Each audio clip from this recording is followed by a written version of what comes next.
ஒரு பண்பான குடும்பத்தில் எல்லா பொம்பளை பிள்ளைகளுக்கும் அவங்க அப்பா தான் ஹீரோ. அப்பாக்களுக்கும் அவருடைய பொண்கள் தான் இளவரசிகள். ஒரே பொண்ணான நான் லிட்டில் பிரின்சஸாக சீராட்டி வளர்க்கப்பட்டேன்.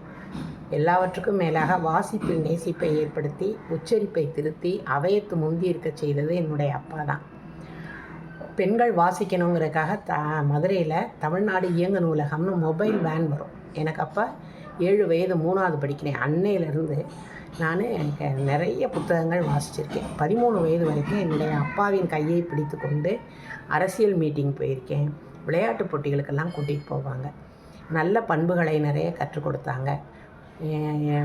அப்பானா கண்டிப்பாக இருப்பாங்க, பாசத்தை வெளிப்படையாக காட்ட மாட்டாங்கன்னு சொல்லுவாங்க. ஆனால் என்னுடைய அப்பா எங்கள் 3 பேர்கிட்டையும் ரொம்ப பாசமாக நேசமாக பரிவாக அவ்வளவு செல்லம் கொடுத்து எங்கள்கிட்ட பிரியமாக இருப்பார்.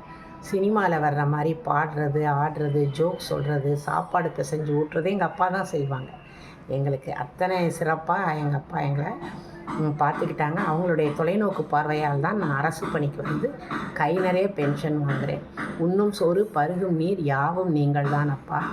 ரொம்ப நன்றிப்பா. லவ் யூ அப்பா. தந்தையர் தினம் அன்று மட்டுமா உங்களை நினைக்கிறேன். ஒவ்வொரு நாளும் ஒவ்வொரு நொடியும் உங்களை நினைத்து கொண்டே இருக்கிறேன். நன்றி அப்பா. லவ் யூ அப்பா.